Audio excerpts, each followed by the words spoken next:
that was another great thing that happened in the making of the album, because me working with Ehsaan also meant that we were sharing a lot of music with each other, and he shared such fantastic artists, because what he did in the lockdown with that Instagram live was it like really opened up probably a complete new set of musicians. Oh my God. And I'll tell you a very interesting thing. A lot of those musicians, I'll say 90%, 95% of the musicians hadn't even recorded a song ever. Wow. So I'd hear these guys singing. I said, man, you guys should try and write your own material.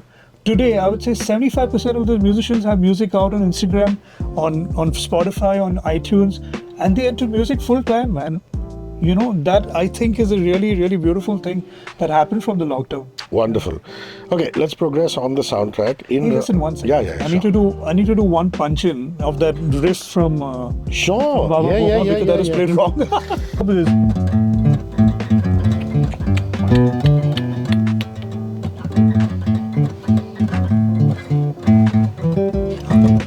Something like that.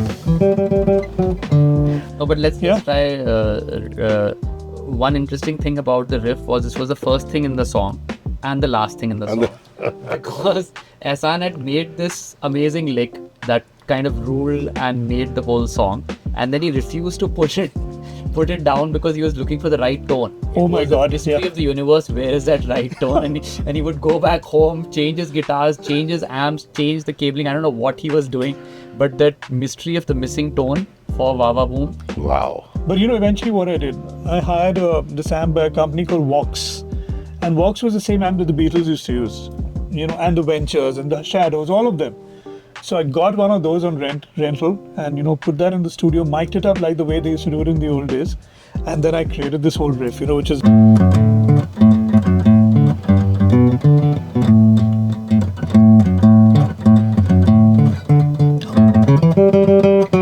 That's the right thing. Correct, I've got it now. Thing of beauty. Okay. Because he has complicated his life by making it. Yeah, I keep forgetting the lick. Even I was forgetting it while recording, man. Engineers tell me, what's wrong?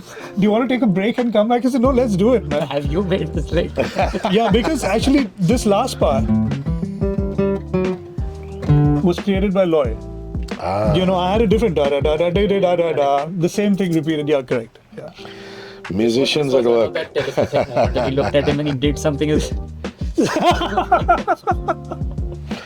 Okay, In Raho Mein, which has Arijit Singh, the current superstar.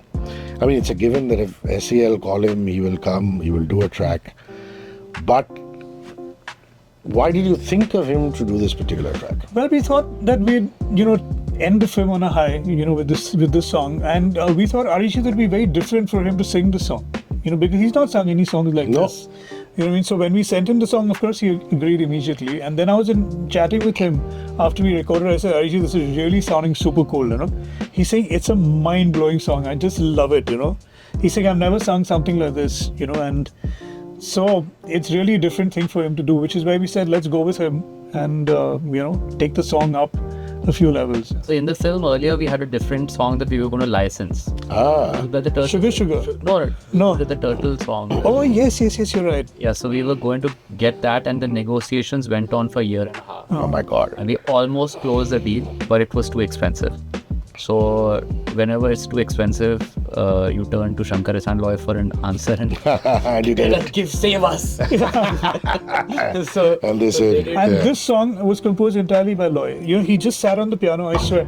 This has happened on 2 of the songs from the album. He just sat on the piano, hit record, just sang the song. And he did that in Land's End, in the hotel. He was not even in his house. Yeah. So his house was undergoing some construction, and he was living in this hotel room. And I think he paced up the corridor a few times, went in, pressed record, and from A to Z, the whole song. The entire song. Lovely.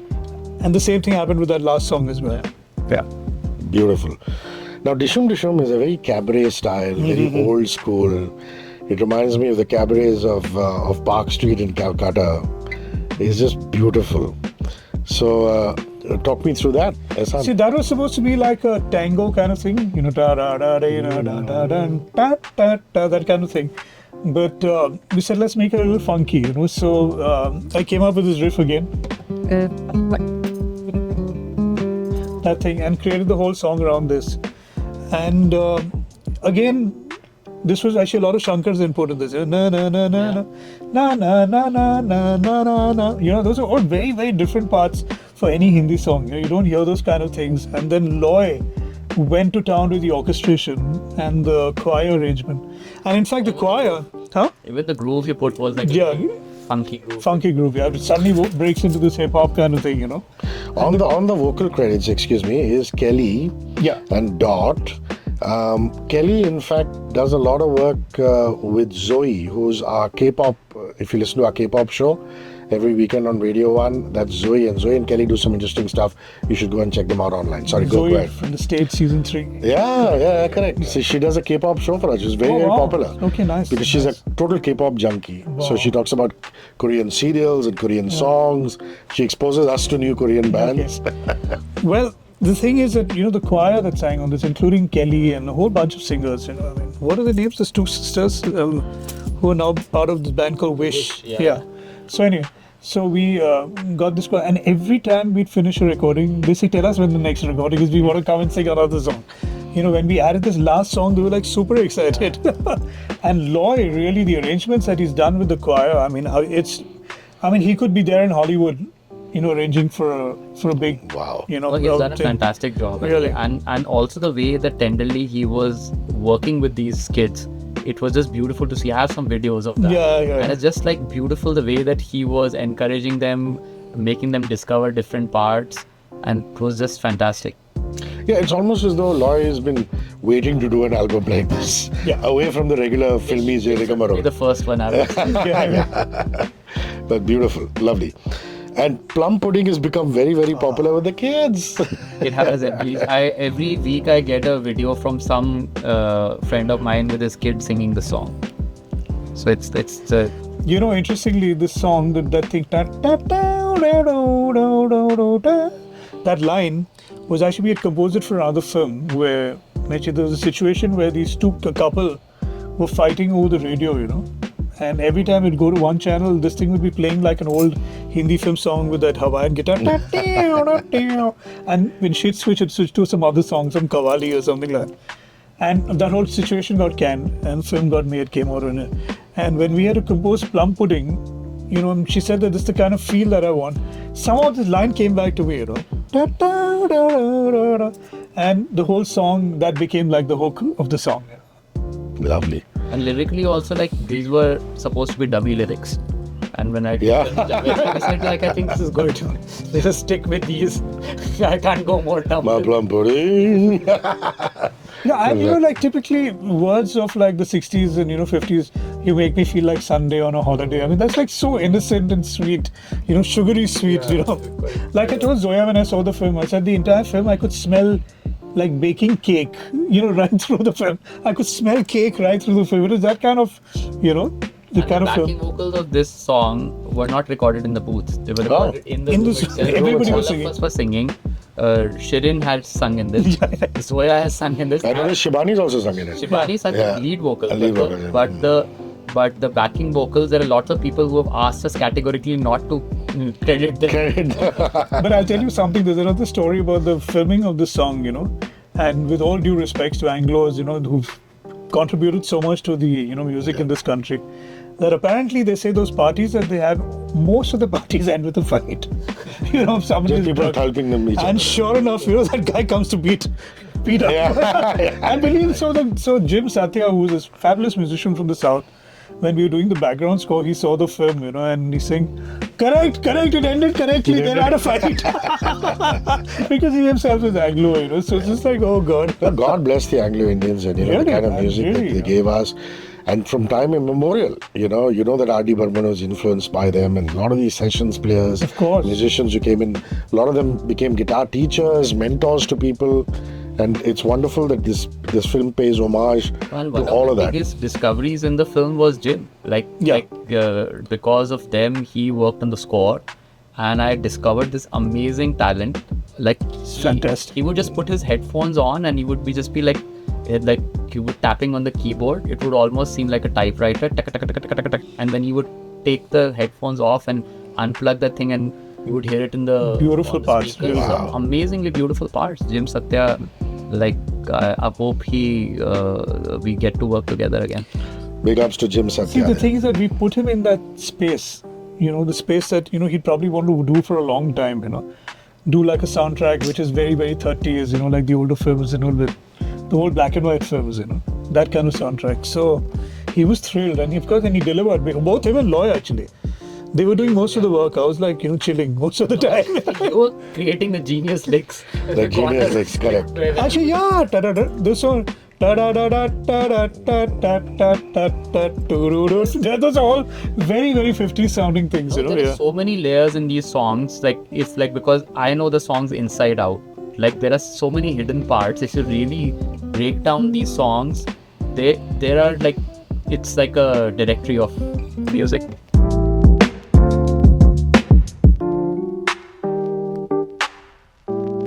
Hey, it's me, Hrishikesh Kannan, popularly known as Hrishikesh. Subscribe to my YouTube channel and hit the bell icon now to get the latest videos and get taken into a world of entertainment, culture, sport, business, and current affairs.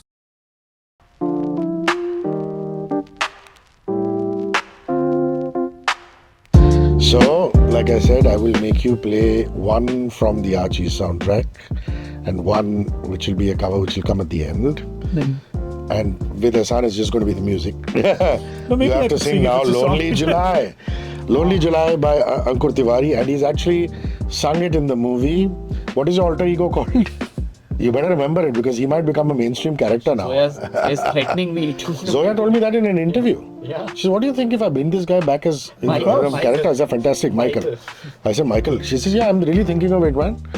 Come on, Michael. So this song, when it came in, when I got the script, my script note, there was, I had written down that this character should be playing a cover of an Elvis song. And obviously we couldn't afford an Elvis song. Yeah. So then I pretended to sing like Elvis and wrote this song. And you done a great job. It's a really funny song. I should be singing it in my live act, but I think it's a different vibe from what I sing. Come on, let's do it. Lonely July, and you're far away. I'm the first one to admit it, that I miss you just a little. Come back. Lonely July, the skies are gray. Oh, it's raining and I say to you, my darling, take some pity, come back. These are some days I could erase from my mind, but then my life plays funny games all the time. Lonely July, you're not like me. When you're here in my city, now I miss you just a little. Come by. These are some days I could erase from my mind, but then my life plays funny games all the time.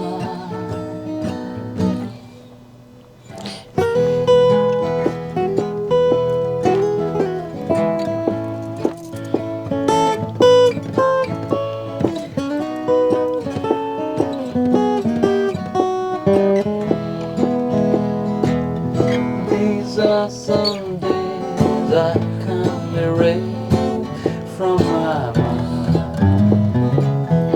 but then my life plays funny games all the time. Lonely July. Whoa! The fake Elvis. even if you pay, you can't get an experience like this. So we're just very blessed as This was Radio so 1 much fun listeners. because actually the first time I played it, I think first time Ehsaan and I have ever played together. I just came up with it. Epic. That's lovely. Lonely July. I've got to and we thank hope- my father and my uncle for all those ventures records that I used to listen to. Lovely, yeah. So much fun. Awesome. I'm going to come to Dot now. The fact that you've taken her poems, her thoughts, and created that whole series, which is the Dear Diary series. And apart from that, taking a song which is a solo independent song, Asymmetrical, reworking that with Tejas. I thought it was very interesting. Also because she's a member of the cast as Ethel. Yeah. So talk to me about that. So she was like her music has been amazing. She's one of the lyricists and songwriters and a musician who I'm kind of jealous of. She is so easy with her music and she's writing some beautiful music. I've known her almost when she was a kid now.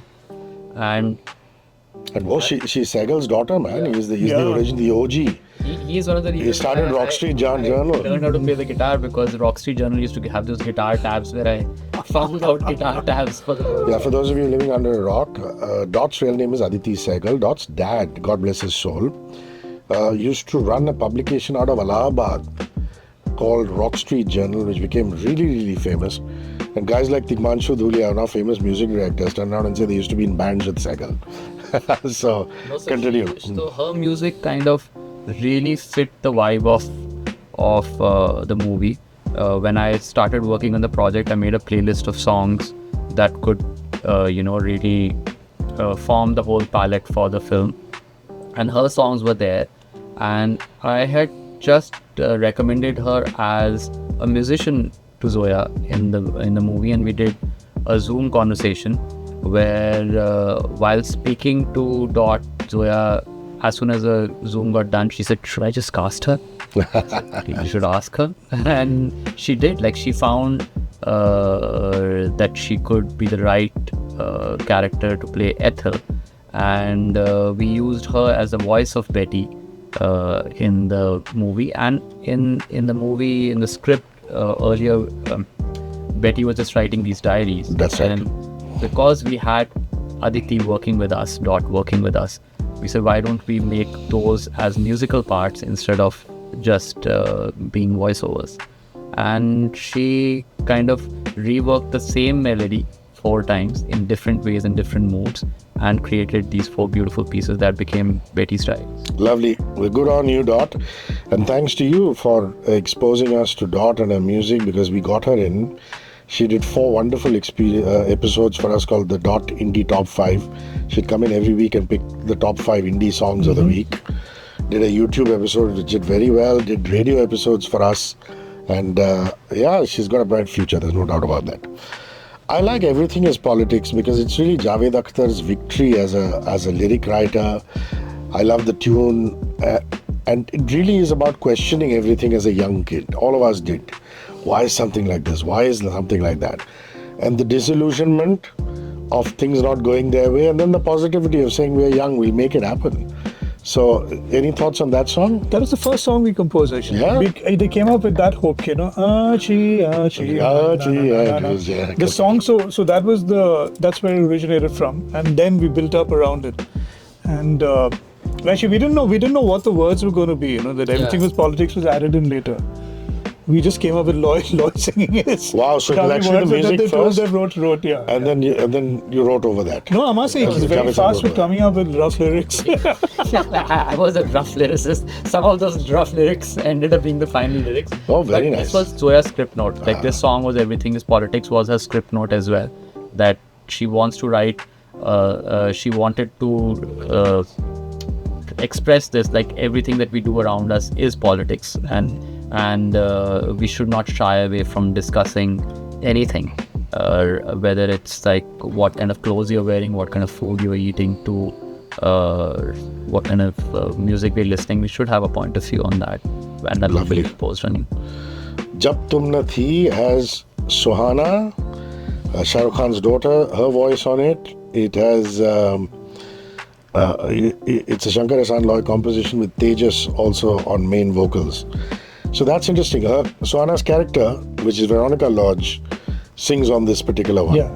So anything you can tell us about? Well, actually, that was originally dubbed by Kelly. Kelly dubbed it, and then it didn't. And when you saw it with the visual, it just didn't look correct, So eventually, so we got Suana, and she practiced a lot. She said, "I'm not going to do it for about a month." Like she took Training for about a month. She did training for about a month, and then she came in and nailed it.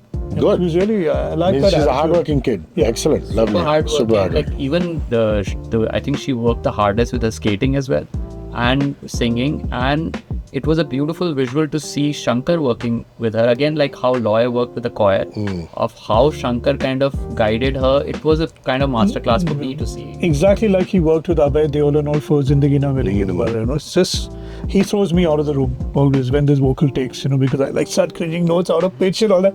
It's like, Shankar, Ehsaan, please go have coffee outside. There's a flow, And, like, you know, yeah. he makes you like the artist who's behind the microphone forgets where they are, and forgets like they are singing in front of a microphone, is recording, and then they keep on having a discussion. It's almost like they're having a dialogue, and I wish that like I could show you that visual of like Suhana talking to Shankar other side of the glass wall, and them just like almost like he was at one point I could see Shankar doing a dance and like making her feel the rhythm, and it was just a beautiful experience seeing. And the thing is, it's pretty unnerving to be singing in front of Shankar. Of course. So, you know, you're talking about one of the finest singers in the world, you know. So it's very, very unnerving. But he makes them all so comfortable, you know, like with all singers I found that a lot of them get very, very, you know, intimidated when they come in.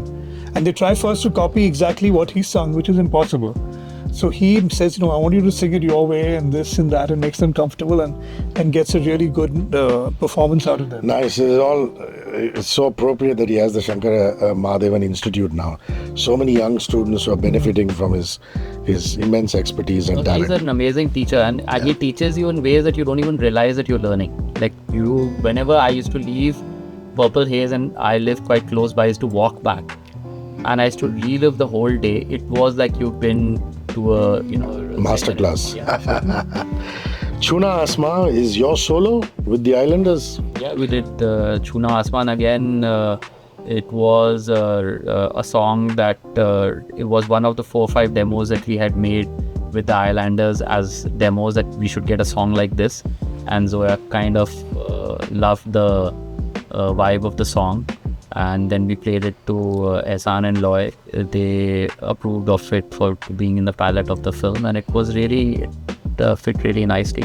And we found this amazing harmonica player in Indore who made the harmonica speak. I highly urge you guys go and listen to this song because the harmonica plays a very crucial role. What's his name? Rohan. His name is It Rohan. starts with harmonica and it continues. So all of you fans of good old school Dylan and Baez would love that. You know, it's just Actually, wonderful. The fans of people like John Mayer. That kind of thing. Yeah. Muddy Waters. Muddy Waters. To hear that kind of blues harmonica, he's one of the only guys who plays it genuinely. Yeah. So you discovered him how? Oh, that's an interesting story. I was shooting in Indore, and my friend Swanand and I, we were hanging at a coffee shop. Swanand is from Indore, so he said, let me take you to a coffee shop I used to hang. And we were having this coffee. It was getting dark, and as we were stepping out, walking back to our taxi, we heard a faint harmonica somewhere. It's almost like a western. Wow. And we followed the sound of the harmonica, and we saw this guy under a street light in front of his Maruti just playing the harmonica. And I approached him, and he happened to know Swanand from childhood, and we just were there for another hour listening to him play harmonica. It was beautiful. And then I've done a bunch of recordings with him since then. He's a very young guy, you know, with 20s. No, he's an older guy. Yeah. Lovely. He's Swanand's age. Fantastic. And this is Swanand Oh no, then I've got Kirkire. the wrong guy. Okay. This is Swanand Kirkire that Ankur Tewari is talking about, the lyric writer, the singer, fantastic cinematic mind. So I think we've just got one left, which is Jab Tum Na Thi, which has Tejas on vocals. Anything that you'd like to tell us about that particular track? Actually, interesting. What I really like about the song was, first of all, it's got this conversational feel to it. And the way it's shown in the film is really lovely because they start singing the song with everything going on in the back. It doesn't cut away from what they're doing. They're talking to each other, but singing to each other. You can hear the waiters at the back serving the food and, you know, putting glasses down and the cutlery and all. And suddenly when the song, like the groove breaks in, the entire set they all become part of the song. You know, they're really, I mean, I've got to hand it to Zoya. Really innovative ways. Earlier, the whole music was there, and the scene was somehow not working. And I crossed my fingers that Shankar and Loy don't kill me, and I said, why don't you cut this music piece out and see if it can just kind of glide. You don't realize that you're getting into the song, and it worked out really interestingly in the film. And then when we played it to them, they were like Ehsaan, Loy and Shankar, when they see a movie, they're like kids. They were like, they got really excited by that. Well, another win for Ankur Tewari as far as Netflix is concerned, and we bring this up on International Music Day, is the soundtrack of Kho Gaye. The song, the soundtrack as well as the movie, I'd like to say, was a sleeper hit. Oh, it's a great film. Nobody expected it to be this thing. This is the film that has Ananya Pandey, it has Sid, it has a really youthful Gaurav Adarsh, another really fine actor from The White Tiger. And it has some dance, lots of melody in it. A track by Ankur, which is called Baahon Mein Teri. And I Want to See You Dance and Hone Do Jo Hota Hai have become club favorites now, yeah? Which is fantastic. It was a very exciting project, and Arjun is just like a baby. Like, he's such a young director, but he's so mature in his thought. He's very clear about what he wants to say, what he wants to show, and the way he shot it was amazing. And Oaf and Savera, they're considered the golden duo right now. I'd worked with them in Gehraiyan before. Correct, this, yeah, and they were really Another lovely soundtrack. for this. Fantastic. So, this is such a coincidence that Ankur's just come back from a tour of North America, which is the US and Canada, and Shankar Ehsaan Loy are about to undertake a tour of the US and Canada. Of course, like Ankur will say, the scale is different. Very. These gentlemen are these gentlemen, of course, are going to be playing arenas, concerts, and Ankur, you played a lot of intimate venues. It must have been lovely. Very nice venues, and it was a promoter booked us at some places where iconic bands have played, and the crowds were amazing. The rooms were full with so much love. There was a lot of laughing, crying, and hugging. It was beautiful playing it at such way. And I hope a lot of the Desis brought their friends with them and exposed them to your music. No, a lot of people, because the venues were such, they were not the usual venues where Indian artists perform. So it was all sorts of people were coming in, and I was very nervous that because I was nervous that people might not know my songs or they won't understand Hindi. So we'd also mashed up some English songs with my songs, and I had made sure that all my banter is not in Hindi, it's also English. So we kind of understand what we are doing, and it worked out quite well. That's smart. Those are things that one needs to... I've noticed now, for example, I've been going to a few Archies concerts, and I noticed that he banters with the crowd only in English. He'll sing in chaste Hindi from the beginning to the end, but his lingua franca, when he's chatting in between, is totally English. Mm-hmm. Which is great, because then you tap into all kinds of audiences. It depends on which place you're playing. So yeah. I would if I would play in India, some venues, it's better to speak in the language that I'm comfortable in, because I think in Hindi. But so maybe if you're doing the interiors, you're in Indore, Bhopal, you do that. Yeah. But in Bombay, maybe you'd mix it up. That's what you're saying. Mainly English. Mainly English. So this is what, the third time you guys are doing the US? Fifth time. The fifth time we're going on tour. I said three. I've seen the videos of the rehearsals, and I want to be there. Yeah, we're changing all the... It's terrific, isn't it? I mean, I've been seeing those videos too. And who's this young kid who's singing with you? Gatate. Srinidhi. She's fantastic. Very good singer. And you guys seem to be having ball at rehearsals. Yeah? That's it, man. That's what it's all about, right? So because of that, I revisited the Shankar Ehsaan Loy catalog, and I started listening to their music again, and it is evergreen. Like, that groove from Dil Chahta Hai could be a groove from Massive Attack. It's so good. Beautiful. Like, it's like you could still use that sound, that groove in a song today. So what's a post-concert routine like? Ice bath or massage? Well, it all depends on which. I mean, in America, it doesn't happen that way, because mostly you finish the gig, you get back to the hotel, maybe eat some dinner, and your lobby calls at 3 o'clock in the morning to catch the next flight, which is like not easy at all. Or sometimes one promoter wants to have dinner with you or something. Yeah, or come to his restaurant, or that kind of thing. So you're like doing that. But it's fun. I think a lot of food would be involved in that, right? Yeah. With Shankar and Loy, that's it. I mean, they've been to I've seen them in Toronto going out to eat dosas, you know. Man, the best dosas. I said, man, you're in Toronto, yeah. You know what I mean? No, Dive into a steak the rasam now. and all is damn good. I said, guys, you like, you know. It's clear who the experimenters were. Yeah, I'm not a foodie, so you know, it's okay. Yeah. That's lovely. So I wish you all the best. Thank you very much. For that tour. Guys, we've saved the best for last. You've left one song. Which one? The last song. That. No, no, no, no, no. That one. Oh. ये थे आवाज है.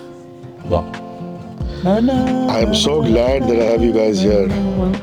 na, na, na, na. It's also in one go. ये था. Yeah.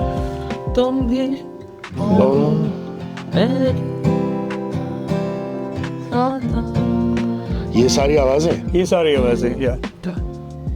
तुम भी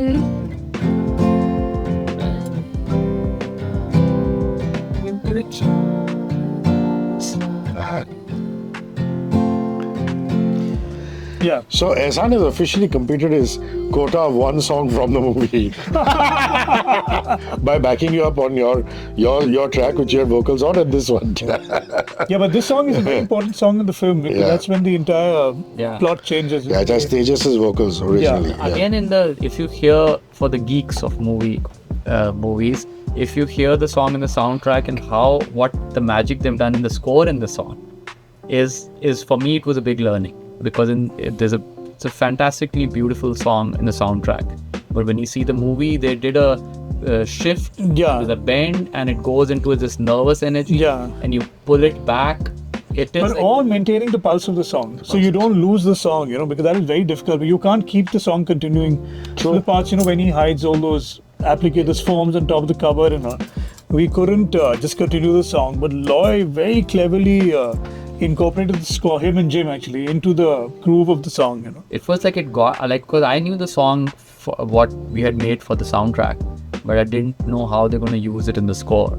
And it is a genius of these guys, of Ehsaan, Loy and Jim in that room. It almost like was the genius lab moment when they you should see this part just for this. And this song, Loy composed in literally one go. He just put on record and went for it. The song was ready, you know. Time for us to revisit the movie and see where it's used.